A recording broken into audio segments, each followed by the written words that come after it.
से भी कोई उनको छिपाने वाला मनोज बेले कंपनी उनके संचालक लोग हैं। इस तर्क में कोई दम नहीं है। हम किसी चीज के 1000 तर्क दे दें, मैं बिल्कुल सर्जिकल तरीके से पुलिस का काम होता है, मैथमेटिकल तरीके से होता है। पुलिस की कमी यह है कि 34 दिन हो गए, क्या उन्होंने कुर्की 82-83 सीआरपीसी मैं वही कर रहा हूँ, भगोड़ा नहीं है अभी, नहीं की। नंबर 2, कोई कार्रवाई नहीं हुई है अभी, और जब तक वो कार्रवाई नहीं हो जाता उनको भगोड़ा नहीं कर सकते। डीजीपी साहब भी नहीं कर सकते। है कि कार्रवाई हो, कानून को लेकर मन में कोई सम्मान नहीं है। एनबीडब्ल्यू कानून के लिए उनके मन में कानून के प्रति पूरा सम्मान है, कानून के प्रति पूरा सम्मान है उनके मन में। 34 दिन तक अगर यह है कि पहले भगोड़ा होने की पहली शर्त यह है कि आप 82-83 सीआरपीसी के अंतर्गत कुर्की की कार्रवाई नहीं हुई है, और अगर जिससे भगोड़ा आप नहीं कर सकते, आप ही अपराध कर रहे हैं। लीजिए एक मिनट। उसके बाद पुरस्कार की घोषणा की जाती है और पलायित, कई राज्यों में कहते हैं पलायित अपराधी, एब्सकॉन्डर या भगोड़ा, ये तीनों शब्द पर्यायवाची हैं और इसके आधार पर पुलिस कार्रवाई करती है। लेकिन इनका भगोड़ा घोषित न करना यह पुलिस की कमी को इंगित करती है, नंबर 1। नंबर 2, क्या जो इनके संगी साथी थे, क्या उनकी narco analysis, polygraph test, lie detector test, क्या इसके आधार पर कार्रवाई हुई? मैं कह रहा हूं। और अगर नहीं हुई है तो ये भी संदेश देता है कि पुलिस ने काफी ढिलाई बरती है इस इन्वेस्टिगेशन में। मैं तो पुलिस को नाम दे रहा हूं, मनोज बेले एंड कंपनी को आप गिरफ्तार कीजिए, नार्को टेस्ट कराइए, देखिए एक दिन के अंदर लेकिन नारायण साईं पुलिस के सामने उपस्थित हो जाए वो नहीं आपको सही लग रहा है? डॉक्टर विक्रम सिंह, मैंने ये नहीं कहा, मैं अखिलेश जी का समर्थन करता हूँ। मैंने नारायण साईं जी को 5 तारीख को ये कहा था कि अगर इसके सामने आप पेश हो जाए। जिस स्तर पे नारायण साईं जी हैं, जैसा कि एक सज्जन इसके पहले कहा था, आदर्श आचरण ये होता कि पुलिस के समक्ष उपस्थित होकर के अपने वकील के साथ अपना पक्ष प्रस्तुत करते। यही बात मैंने बाबू जी को भी कहा, ये बात मैंने साईं जी को भी कहा, और इसके बाद संचालन वो करने नहीं दे रहे, वही जगह जगह उनको ठहरा रहे हैं और वही उनका रहने की व्यवस्था कर रहे हैं। मैंने सूरत पुलिस को ये कहा कि आप मनोज बेले एंड कंपनी को आप गिरफ्तार कीजिए। आपके पास कोई जानकारी है कहाँ है नारायण साईं? अरे मैं आपको जानकारी पूरा दे रहा हूँ, मैं सूरत पुलिस को, मैं आईबी को सबको दे चुका हूँ कि मनोज बेले एक साहब की जानकारी पे कार्रवाई नहीं कर रही है, कह रहे हैं आप। मनोज बेले को सारा पता है कि किस दिन साईं जी कहाँ रहेंगे, कब कहाँ से निकलेंगे। कौन है ये मनोज बेले? मनोज बेले उनके संचालक है दिल्ली आश्रम के। वो कहाँ पे है? वो दिल्ली में है।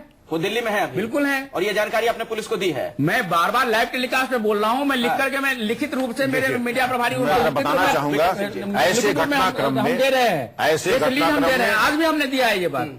आप महात्मा जी की बात मैं कहना चाहूंगा, ऐसे इन्वेस्टिगेशन में वेस्टेड और निहित स्वार्थ होते हैं। हाँ। हमारे हो सकता है कि किसी इंटरेस्ट से क्रॉस पर्पसेस हो, वो तो मेरे मित्र हैं, और मैं किसी के बारे में कोई ऐसी बात कर करके उनकी पार्टी को संभाल रहा हूँ, मैं उनके खिलाफ तो आपके पास इंटरेस्ट मेरा नहीं हो सकता ना। मैं आपसे नहीं कह रहा हूँ, मैं एक प्रोफेशनल बात पूरी सिंगिंग कर रहा हूँ, मानने वाले जरा मेरी बात सुनने का कष्ट करें। और दूसरी चीज ये है डीजीपी साहब की सबसे पहली बात यह है कि आपकी पुलिस इतनी रिश्वतखोर है, रिश्वत खा करके कुछ नहीं करती। ठीक है, लेकिन एक दर्शकों को हम बात बता दें, जो बार बार आप एक शख्स का नाम ले रहे हैं, मनोज कोई बता रहे हैं आप, मनोज से हमारा कोई वास्ता नहीं है, ना हम इस जानकारी को लोगों तक पहुंचा रहे हैं, आप उन पर आरोप लगा रहे हैं, ये हमारा कोई वास्ता नहीं है, ना हम इस बारे में कुछ, मैं उन पर आरोप नहीं लगा रहा हूँ। यदि सच को, यदि सच, मैं ये कह रहा हूँ आपकी बात का उत्तर कि पुलिस हमारी नहीं, पुलिस देश की है, जनता की है।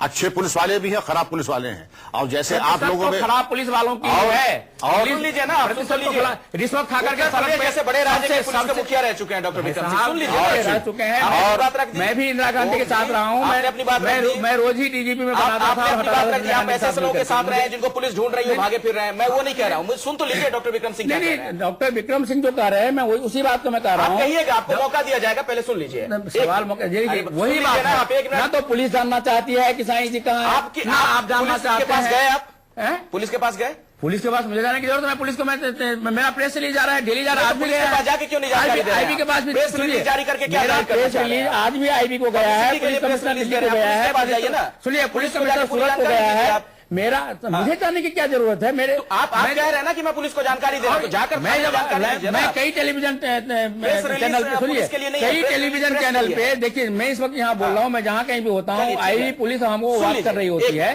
और मैं टेलीकास्ट में कई बार बोल चुका हूँ ये बात। हाँ ठीक है डॉक्टर विक्रम सिंह, अब अगर इन्वेस्टिगेशन को गुमराह करना है तो उसमें अनर्गल तथ्य भी डाले जाते हैं। ये विवेचक का काम है, विवेचना का कार्य है कि ये पता लगाए कि इसमें तथ्यात्मक क्या है और पुलिस को गुमराह करने के क्या प्रयास किए जा रहे हैं। लोगों को उठा के ले जा रहे हैं, इसका परीक्षण मान्यवर न्यायालय करती है, अगर पुलिस ने गलती की है तो न्यायालय दंडित भी करती है। न्यायालय के पास तो जाएगा डीजीपी साहब, जो पल पल की जानकारी दे रहा है कि आखिर नारायण साईं को जब पुलिस पकड़ने जाती है तो पुलिस कहां पहुंच रही है, कैसे पहुंच रही है, और ये एक बड़ी वजह है कि नारायण साईं चकमा दे रहा है पुलिस को, फरार हो जा रहा है। बड़ा सवाल यही कि नारायण साईं कहां है, लेकिन सवाल इसलिए भी खड़े हो रहे हैं क्योंकि हमें जो जानकारी मिली है, एक्सक्लूसिव जानकारी मिली है, उसके मुताबिक नारायण साईं का कोई भेदिया पुलिस डिपार्टमेंट में है और वो पल पल की जानकारी, पुलिस के मूवमेंट की जानकारी नारायण साईं को दे रहा है। और ये एक बड़ी वजह है कि नारायण साईं अब तक पुलिस की पकड़ से बाहर है। डॉक्टर विक्रम सिंह जी, आप उत्तर प्रदेश जैसे बड़े राज्य के पुलिस के मुखिया रहे, क्या इतना मुश्किल है नारायण साईं को गिरफ्तार कर पाना? क्या तमाम जो तकनीक है पुलिस के सामने उससे ज्यादा हाईटेक हो चुके हैं नारायण साईं? ये बिल्कुल मुश्किल कार्य नहीं है। कोई शातिर अपराधी या गैंगस्टर या माफिया नहीं है। ये एक सामान्य प्रकृति की एक पलायन की स्थिति है जिसमें पुलिस अगर समग्र और ठोस वैज्ञानिक तरीके इस्तेमाल करे तो ये काम अधिक से अधिक 5 दिन का है। ये अगर 34 दिन पे हुआ तो मैं आपको बताना चाहूंगा सिलसिलेवार कि क्या इसमें एफर्ट होने चाहिए तो क्या एफर्ट नहीं किए गए। बातचीत के सिलसिले को आगे बढ़ाएं उससे पहले डॉक्टर विक्रम सिंह जी, आपसे ही मैं समझना चाहूंगा, क्या पुलिस की मंशा को लेकर भी अब सवाल नहीं खड़े होने चाहिए? पुलिस अगर चाहती तो क्या नारायण साईं को नहीं पकड़ पाती? बिल्कुल खड़े होने चाहिए प्रश्न। 34 दिन तक अगर कोई एक सामान्य व्यक्ति अगर पकड़ा नहीं जा रहा है तो पुलिस की कार्यशैली और कार्यकुशलता में बहुत बड़ा प्रश्न चिन्ह लगा है। क्या इन्होंने, पुलिस ने उनका जो कोर ग्रुप है 10-15 आदमियों का, उनसे बृहद पूछताछ की? इनके पलायन में अगर किसी ने सहयोग किया, क्या उनके विरुद्ध 120B IPC षड्यंत्र पे उनको गिरफ्तार किया? और उसके बाद अगर उसमें कार्रवाई होती है, क्या नार्को एनालिसिस और पॉलीग्राफ टेस्ट हुआ? और अगर नहीं हुआ तो क्या आपने, विवेचक ने बहुत उदार दृष्टिकोण नहीं अपनाया पूरी विवेचना में? देखिए, अगर पुलिस अपने पे आ जाए तो कोई बड़े से बड़ा अपराधी क्यों ना हो, बड़ा से बड़ा उग्रवादी क्यों ना हो, उसको पकड़ करके जेल की सलाह के पीछे कानून की प्रक्रिया पूरी की जाती है। पंडित अजय गौतम, हमने ये सुना था कि विभीषण ने जो पाप की नगरी थी लंका को, उसको ढहाने में मदद की थी, भेदिया वो बना था। यहाँ तो दूसरा मामला दिख रहा है कि ऐसा भेदिया है पुलिस डिपार्टमेंट में जो इन्हीं को बचाने में जुटा हुआ है, नारायण साईं जैसे शख्स को। बात यह है मित्र कि विभीषण ने, वहां उसके पास 2 रास्ते थे, या तो वो रिश्तों को चुने या धर्म को चुने। विभीषण ने धर्म का साथ दिया क्योंकि वो जानता था किसी पर स्त्री का हरण करके लाना, उसको जबरदस्ती कब्जे में लाना, उसको बंधक बनाना, वो धर्म की दृष्टि से अपराध है, अध्यात्म की दृष्टि से अपराध है जो क्षमा योग्य नहीं है। ऐसे में उसने ये किया कि मैं ये नहीं देखूंगा कि कौन कर रहा है, उसने ये देखा कि वो, उसने देखा कि क्या कर रहा है, उसने देखा भले मेरा भाई है लेकिन उसने भी अधर्म के रास्ते पर है तो वो उसके विरुद्ध किया। मैं उसको वो घर का वेदी लंका ढावे की कहावत उस पर यथार्थ नहीं होती, उसने उस वक्त में धर्म का साथ दिया और धर्म के मार्ग पर चलते हुए उसने वो बात बताई जो धर्म के अंदर जो किसी भी तरीके से कोई भी व्यक्ति करता। इसलिए विभीषण का जो नाम है, मैं कभी भी असामान्य दृष्टि से या असमान के साथ या किसी वैसी परिस्थिति में नहीं लेता। विभीषण की अगर देखिए उस व्यक्ति के खिलाफ कितना बड़ा धर्म संकट था, अपने भाई को चुने जिसके साथ खून का रिश्ता है, या वो धर्म को चुने, या उसने धर्म को चुना और धर्म के मार्ग पर चलता हुआ उसने धर्म के हमारे साथ अंदर जो है साथ दिया। हमारे साथ ओम जी मौजूद हैं जो कि आसाराम के समर्थक हैं, नारायण साईं के समर्थक हैं। ओम जी, क्या विभीषण बनने को तैयार हैं? जानकारी देंगे कहां है नारायण साईं पुलिस को? देखिए, ये प्रेस रिलीज मैं आपको दिखा रहा हूं, ऑलरेडी जानकारी सारी की सारी इसमें है। सूरत पुलिस इसको इन्वेस्टिगेशन में ले। मनोज जानकारी दे रहे हैं पुलिस को तो जरिए क्यों? अरे मैं पुलिस को भी दे रहा हूँ, ये लाइव टेलीकास्ट सारी इन्वेस्टिगेटिव एजेंसी देख रही है, मेरे हर लाइव टेलीकास्ट को सारी मतलब पुलिस सुनने के राजी नहीं, ये कह रहे हैं आप? सुन लीजिए, हाँ। मैं इसमें नाम दे रहा हूँ मनोज बेले, अर्जुन संचालक। देखिए, आप बार-बार किसी शख्स का नाम ले रहे हैं, हम उससे इत्तेफाक नहीं रखते, उसकी क्या भूमिका है हमें नहीं पता है, ये बात अपनी तरफ से। देखिए, ये लोग मेरे बहुत अच्छे प्रिय हैं, मेरी इनसे कोई दुश्मनी नहीं है।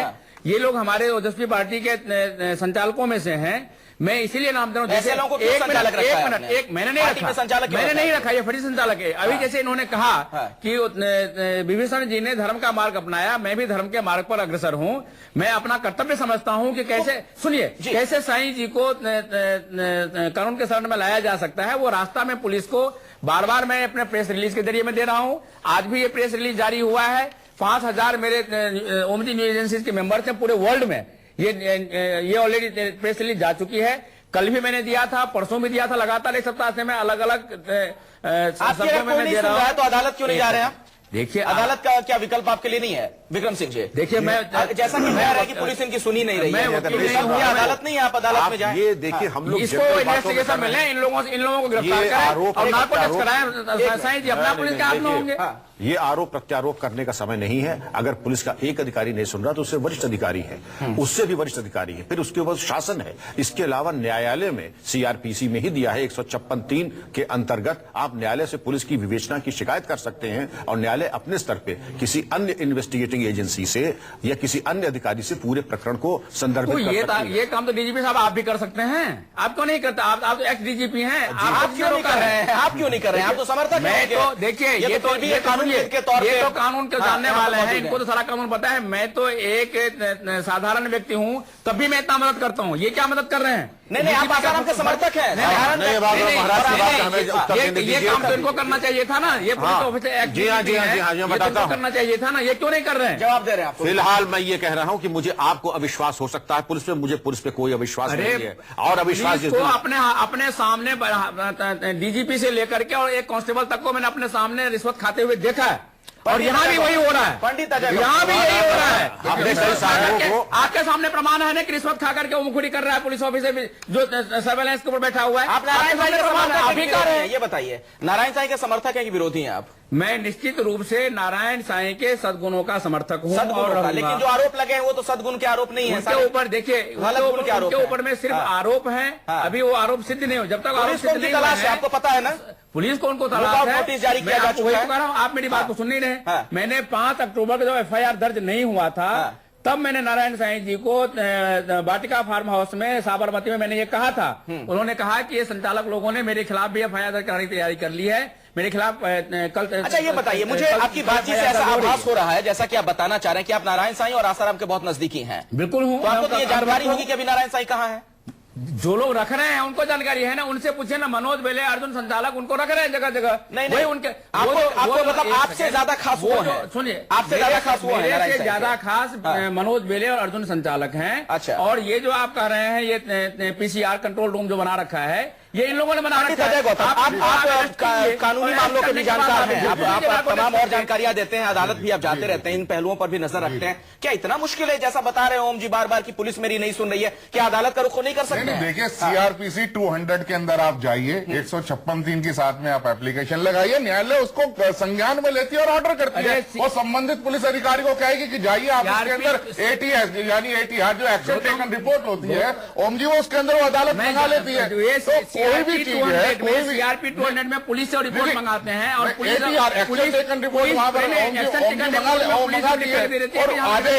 रहे हैं, और उसके कोर्ट क्या करने की ओम जी आदेश देते हैं पुलिस को कि इस मामले में एफआईआर दर्ज करी जाए, और जो भी मामला सेक्शन 200 सीआरपीसी में एफआईआर दर्ज करने के लिए ऑर्डर करने का अधिकार है।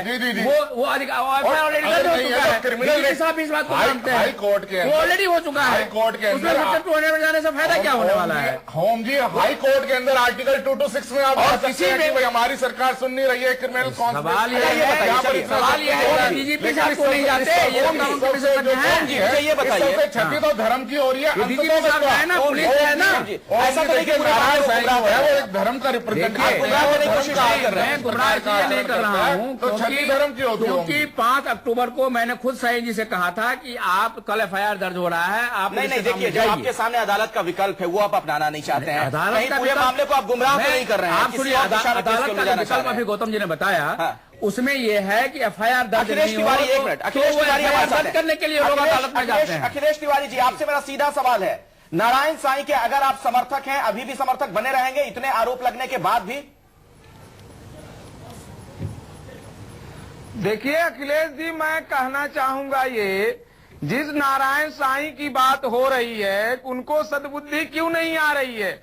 उनके पिताजी कानून से मुकाबला कर रहे हैं, उनकी माताजी कानून की मुकाबला कर रहे हैं, उनकी अब आपने पाला बदल दिया है, ऐसा लग रहा है अखिलेश तिवारी जी। तो अब आपकी बात से लग रहा है पाला बदल दिया। अब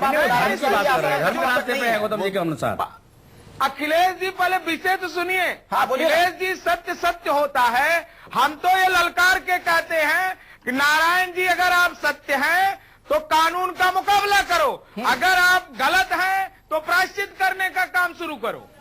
मैं अखिलेश जी विरोध करता हूं। आप उन्हें आप दोनों समर्थक हैं और एक दूसरे का विरोध कर रहे हैं। मैं इनके इस बात का विरोध करता हूं। वो सत्य के समर्थक हैं, कानून के पालक हैं, और वो अभी उनको